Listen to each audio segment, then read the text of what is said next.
Good morning student. आज हम Sanskrit read करेंगे। संस्कृत में 9वां पाठ है ना, चैप्टर 9।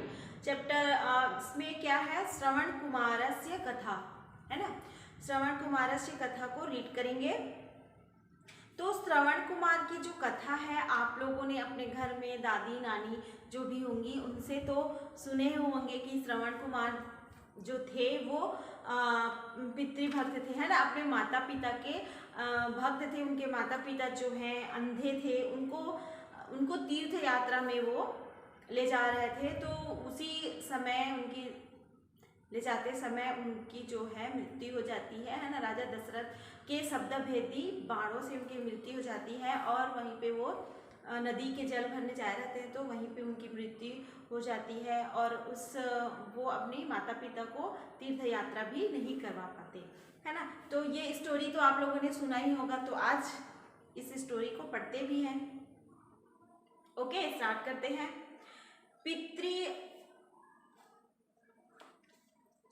पितृभक्तः श्रवण कुमारः एकः बालकः आसीत् है ना। पितृभक्त अपने माता पिता का भक्त श्रवण कुमार एक बालक था।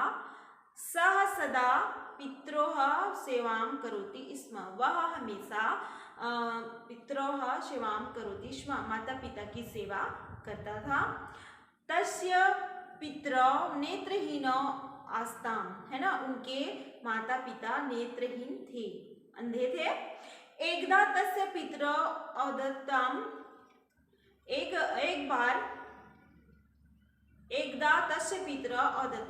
बार उनके माता पिता ने कहा, वत्स पुत्र आवाम तीर्थ यात्रा कर्तुम इच्छावः, हमारी तीर्थ यात्रा करने की इच्छा है। श्रवण कुमारः पित्रोः आज्ञां परिपालनार्थम एकस्यां वह्निकायां पितरौ स्थापयामास। श्रवण कुमार माता पिता की आज्ञा का पालन करने के लिए वह्निकायाम है ना, वह्निकायाम मीन्स कांवर होता है, तो एक कांवर में अपने माता पिता को बैठाकर साहतौ स्कंधे धृत्वा तीर्थ यात्राएं प्राचलत, उन दोनों को अपने कंधे पर धारण करके तीर्थ यात्रा के लिए चल दिए।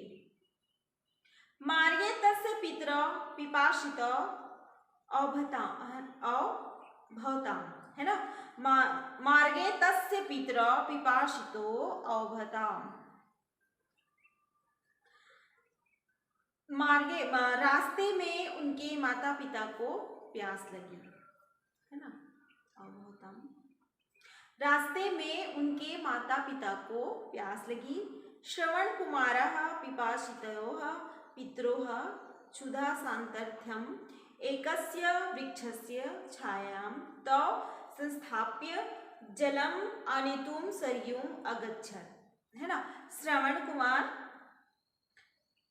पिपासितयोः पित्रोः, अपने प्यासे माता पिता को है ना, अपने प्यासे पिपासितयोः पित्रोः क्षुधा शान्त्यम् एकस्य वृक्षस्य, अपने प्यासे माता पिता की प्यास बुझाने के लिए एक वृक्ष की छाया में बिठाकर दोनों को वृक्ष की छाया में बिठाकर जलम आनेतुम सरयूं अगच्छत्, जल लाने के लिए सरयू नदी पर गया है ना। उनकी प्यास बुझाने के लिए उनको प्यास लगी थी, तो उनकी प्यास बुझाने के लिए अपने माता पिता को वृक्ष की छाया पे बिठाकर, वृक्ष के नीचे बिठाकर सरयू नदी जल लाने के लिए गया। सह जल तुम्बिका नद्याः जले निमज्जितम् अकरोत्, वह पानी में तुम्बी को पानी की तुम्बी को है ना, पानी का जो घड़ा है ना, तो वह पानी की तुम्बी को तीर्थ यात्रा में जा रहे थे, तो सारा सामान जो है वो लेके जा रहे थे है ना। तो वह पानी की तुम्बी को नदी के जल में डुबाने लगा है ना। पानी भरने के लिए नदी के जल में तुम्बी को डुबाने लगा। जलस्य भरणावसरे तुम्बिकायाः गड़गड़ इति ध्वनि अभवत्, जल के भरते समय तुम्बी से गड़गड़ की आवाज हुई, है ना, वहां से गड़गड़ की आवाज होने लगी। तदा आकेठार्थम समागतः राजा दशरथः तं ध्वनिम अशृणोत् अचिन्तयच्च। तब शिकार के लिए आए राजा दशरथ ने ध्वनि अशृणोत् अचिन्तयत्, है ना, वह आवाज सुनी और सोचने लगे, है ना, अचिन्तयत् मतलब सोचने लगे, आवाज सुनी और सोचने लगे। नूनम कश्चित् गजक लभा, है ना, गजक लभा, गज कलभा, गज मतलब हाथी होता है, तो नूनम कश्चित् गज कलभा जलम पिबति, अवश्य ही कोई हाथी का बच्चा जो है जल पी रहा है। सह शब्द वेदी बाणम प्राचीपर, उन्होंने शब्द भेदी बाण चला दिया, राजा दशरथ, है ना, आवाज सुन के शब्द भेदी बाण चला दिया। बाणः श्रवणस्य हृदयम् अछिनत्, बाण श्रवण की छाती को लगा, है ना, सीधा सीने पे जाके बाण जो है लगा, शब्द भेदी बाण। बाणेन आहतः श्रवण कुमारः चित्कार शब्दम अकरोत्, बाण के आहत होने पर श्रवण कुमार कराहने लगा, चिल्लाने लगा। तत्श्रुत्वा दशरथः तं प्रति अधावत्, उसे सुनकर दशरथ तं प्रति उसके पास दौड़ कर आए, है ना, दौड़े चले आए। सह तत्र बाणविद्धं श्रवणं दृष्ट्वा शोकाकुलः अभवत्, वह वहां बाण से आघात, है ना, बाण से घायल श्रवण को देखकर शोकमग्न हो गए। वहां बाण से शब्दभेदी बाण वो किसी जानवर के लिए चलाए रहते हैं, है ना, तो वहां बाण से घायल श्रवण को देखकर शोकमग्न हो गए। बाणविद्धः श्रवण कुमारः दशरथम् अवदत्, मम अंधो पितरो पिपासाकुलो वृक्षस्य अधः तिष्ठतः। बाण से घायल श्रवण कुमार ने दशरथ से कहा, मम मेरे अंधो पितरो अंधे माता पिता प्यास से, है ना, पिपासा कुलो प्यास से व्याकुल वृक्ष के नीचे बैठे हैं, मेरे अंधे माता पिता प्यास से व्याकुल वृक्ष के नीचे बैठे हैं। त्वं शीघ्रं गत्वा तौ जलं पापय, है ना, आप जल्दी जाकर उन्हें जल पिला दीजिए। एवं कथयन् सह प्राणान् अत्यजेत, है ना, ऐसा कहकर वह अपने प्राण को त्याग दिया, श्रवण कुमार। शोकाकुलः दशरथः जलतुम्बिकां नीत्वा श्रवणस्य माता पित्रोः समीपम अगच्छत्। शोकमग्न दशरथ जल की तुम्बी में जल लेकर श्रवण के माता पिता के पास गए, है ना, जल की तुम्बी में जल लेकर श्रवण के माता पिता के पास गए।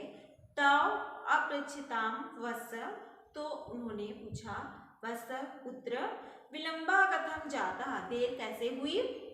आवाम पिपासा पीड़ितो त्वम उत्तरम देहि, हम प्यास से पीड़ित हैं, तुम उत्तर दो। दशरथः सर्वां घटनां निवेदयत्, है ना, तो दशरथः सर्वां घटनां निवेदयत्, दशरथ सभी घटना विस्तार से बताई, है ना, दशरथ ने सभी घटना विस्तार से बताई। तत्श्रुत्वा तौ वृद्धो तम अशपताम, यह सुनकर दोनों वृद्धों ने श्राप दिया दशरथ को, है ना। यथा आवाम पुत्र वियोगे प्राणान् त्यजावः तदैव त्वम अपि पुत्र वियोगे प्राणान् त्यजसि, जिस तरह हम पुत्र के वियोग में, है ना, तड़प कर अपना प्राण त्याग रहे हैं, उसी तरह तुम भी अपने पुत्र के वियोग में तड़प कर प्राण त्यागोगे, है ना, राजा दशरथ को श्राप था। एवं विलपन्तो दिवं गता, और विलाप करते हुए वो उनकी जो है करते हुए मृत्यु को प्राप्त हुए, विलाप करते हुए रोते हुए जो मृत्यु को प्राप्त हुए श्रवण के माता पिता। महाराजा दशरथ अति उदासीनो अभवत्, है ना, महाराजा दशरथ बहुत उदास हो गए। सह श्रवण कुमारस्य तयोः पितरोश्च दाह संस्कारं कृत्वा प्रत्यावर्तत, उन्होंने श्रवण कुमार के साथ उनके माता पिता का भी अग्नि संस्कार किया और लौट गए, है, शिकार के लिए गए थे, अग्नि संस्कार किया और लौट गए। इन्हीं के श्राप की वजह से राजा दशरथ जो है, राम जी 14 वर्ष के वनवास जाते हैं, तो उनके वनवास जाने की पीड़ा में, वियोग में, है ना, उनसे उनका दूर जाने के वियोग में राजा दशरथ की जो है मृत्यु है तड़प कर होती है। ठीक है, चैप्टर कंप्लीट। Thank you.